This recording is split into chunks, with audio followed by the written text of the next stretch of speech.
So today is the 5th of February, which means that it is the time to talk, like talky, campaigny type thing. Does that make sense? Well, anyway, they've asked everyone to take 5 minutes to talk about mental health issues. Ooh, scary! Ah! No, it's not scary at all. Well, it shouldn't be.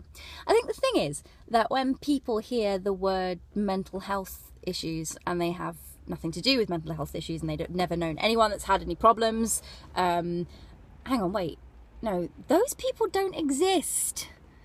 I don't know of anyone who hasn't either experienced mental health problems or has known or cared for somebody that has. So what's with this whole stigma thing of people being afraid to talk about it? I'm not afraid to talk about it.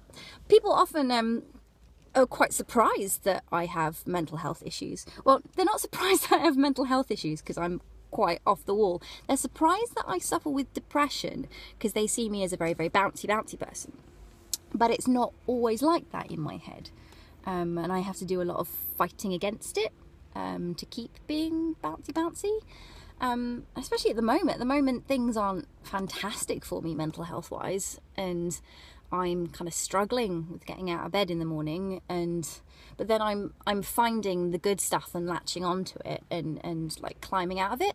So I think what I'm doing is I am suffering with depression, but I know that it will be over soon, for a while, because I know I'll always get it back and stuff, but I know that I can get through each bout of it, which is good. I'm learning to like deal, and there are times that are really, really bad. I mean, I had one probably, was it last Friday morning, I did not want to get out of bed and I just cried and hid.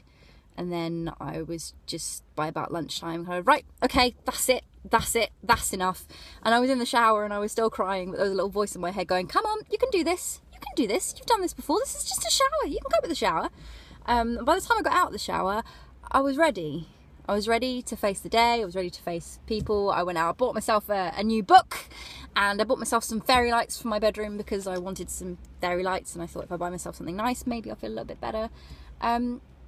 Yeah, so I think I'm doing all right. I need a bit of support at the moment, I think, from friends and stuff. And I'm getting used to living on my own. I mean, I have a housemate who's great. Eddie's brilliant. Makes lots of tea. Thanks, Eddie.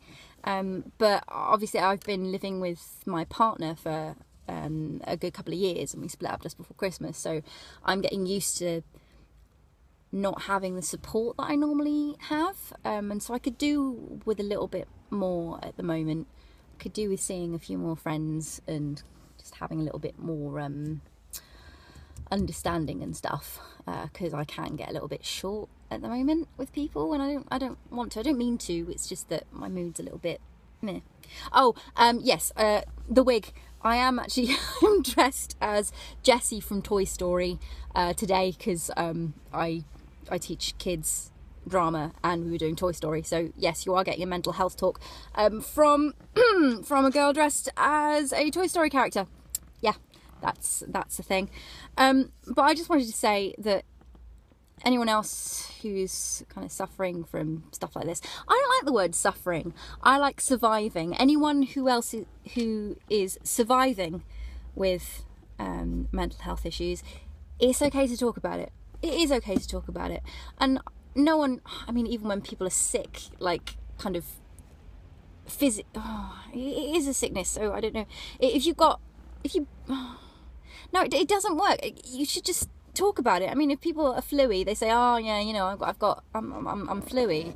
So when people ask you how you are, you should be able to say, yeah, I got some mental health stuff going on at the moment. You should be able to talk about it, and you should talk about it, because why not? What's the problem? I don't see why it should be a problem. And plus, all the interesting people have mental health issues, because I reckon there's like an interesting part of your brain, and in order to get to the interesting part of your brain, you have to like break the brain's hymen, and when you do that, all this other stuff comes flooding through. So you get the interesting stuff, but you get the mental health issues as well. So that's kind of that's my theory on that.